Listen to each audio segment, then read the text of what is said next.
Mời quý vị các bạn cùng theo dõi trận thi đấu vật nữ dân tộc, trận thi đấu giữa hai người đẹp rất quen mặt của làng vật dân tộc. Trận đấu diễn ra trên sới vật Chùa Sàn, thị trấn Phương Sơn, Lục Nam, Bắc Giang. Trận đấu giữa hai kỳ cùng địch thủ, một trận đấu đầy duyên nợ giữa Trần Kim Anh của Hà Nội đai đỏ và Ứng Thị Thơm của Hiệp Hòa Bắc Giang đai xanh. Đai không phải xanh anh em ạ, đai thâm thâm. Một số hình ảnh rất đẹp mắt trên sới vật Chùa Sàn. Sới vật Chùa Sàn ngự ở trên một hồ nước rất đẹp, và ra vào toàn bộ huấn luyện viên, vận động viên ra vào bằng thuyền rồng anh em ạ. Rất thơ mộng. Một sới vật có thể nói là đẹp nhất nhì miền Bắc của chúng ta. Và bây giờ mời quý vị và các bạn cùng hướng lên thảm đấu sới vật Chùa Sàn, Phương Sơn, Lục Nam để theo dõi trận thi đấu giữa hai kỳ cùng địch thủ. Một trận đấu đầy duyên nợ giữa Trần Kim Anh của Hà Nội đai đỏ và Ứng Thị Thơm của Hiệp Hòa Bắc Giang đai xanh. Trần Kim Anh hiện đang tập luyện thi đấu cho đội tuyển vật nữ Hà Nội, và hiện nay thì em đã không còn tập luyện chuyên nghiệp nữa. Ứng Thị Thơm cũng là một vận động viên từng tập luyện tại Trung tâm Thể thao Quân đội, và hiện nay em đang theo học tại trường Đại học Thể dục Thể thao Từ Sơn, Bắc Ninh.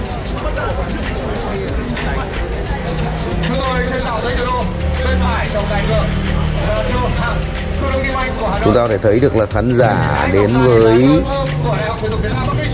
sới vật Chùa Sàn ngày hôm nay là rất đông. Mặc dù là những phút đầu giờ thi đấu của buổi chiều trời khá nắng và oi bức, nhưng khán giả cũng đã có mặt rất đông. Một sới vật rất nên thơ.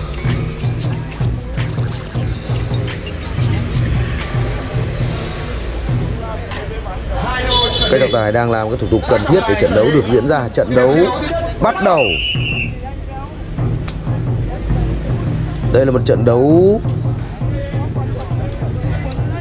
có lẽ là sẽ rất căng thẳng, bởi cả hai nữ đô xinh đẹp chúng ta đã đối đầu nhau rất nhiều lần trên các mặt sân sới vật đội làng và đã quá hiểu nhau.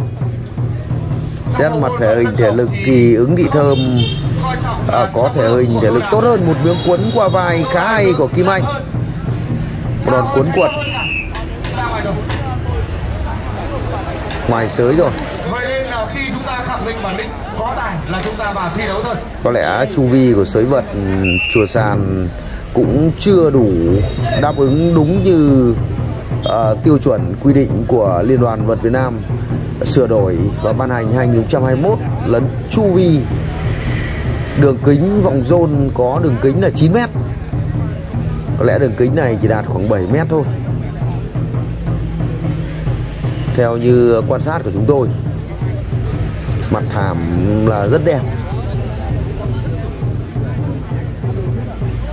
Ứng Thị Thơm của chúng ta có thể hình rất tốt. Một miếng sườn sóc của Ứng Thị Thơm. Ngay lập tức thì Kim Anh cũng thực hiện một pha phản công và sang sau. Bốc một. Luật thi đấu, chúng ta lưu ý luật thi đấu ở tại lễ hội Chùa Sàn Lục Nam là luật thi đấu áp dụng theo lối thi đấu vật dân tộc cổ xưa, vật đi chết. Phải đánh cho đối phương của mình lấm hai vai cùng một lúc trên thảm, và trắng bụng và lấm hai vai cùng một lúc trên thảm. Và đặc biệt là phải khống chế được đối phương khoảng 3 giây, 3 đến 5 giây. Thực sự là rất khó khăn để các đô của chúng ta có thể khống chế được đối phương nằm im hoàn toàn trong vòng khoảng 3 giây. Rất khó khăn với những đô không có kỹ thuật thi đấu không tốt.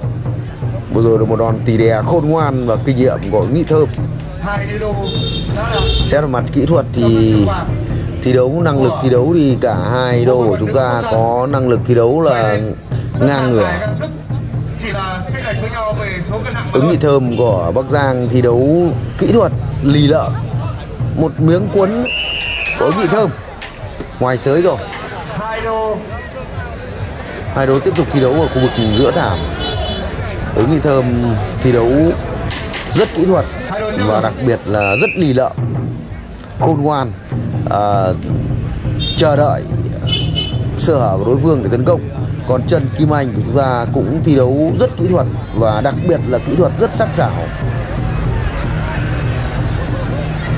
và có những lối đánh nhanh và táo bạo. Nhưng về thể lực và thể hình thì Kim Anh của chúng ta đã thua kém Ứng Thị Thơm của Hiệp Hòa rất nhiều. Ứng Thị Thơm có chiều cao trên 1m7. Hiện tại em đang tập luyện tại Đại học Thể dục Thể thao Từ Sơn, Bắc Ninh.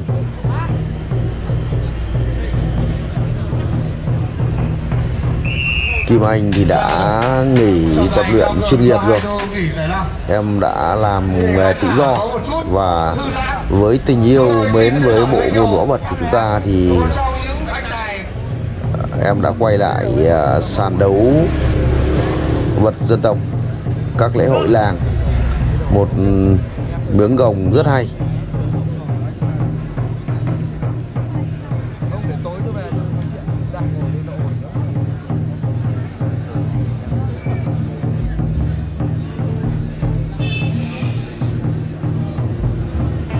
Hai đồ chúng ta thi đấu khá kỹ thuật, rất nhanh. Ứng Thị Thơm luôn là một đồ thi đấu khôn ngoan, luôn có lối thi đấu triệu quang phục, luôn luôn rình rập đối phương sơ hở để tung những đòn đánh chết người. Một miếng cuốn của Kim Anh ngoài sới rồi. Rất đông các đồ vật nổi tiếng đang có mặt bên rìa thảm đấu bên phía bàn của ban tổ chức. Rất tiếc là góc quay này thì chúng tôi không tiện quay một miếng sườn. Kim Anh nhận thực hiện một pha tì đè sau khi bị một đòn đánh của Ứng Thị Thơm rất bất ngờ. Với thể hình thể lực rất tốt nhưng cuối cùng thì Ứng Thị Thơm không được.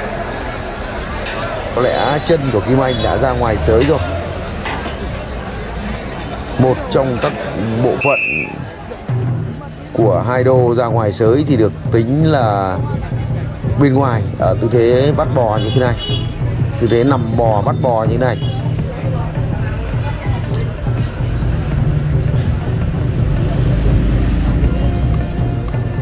Hai đô đang thi đấu tích cực, một cứng cuốn quật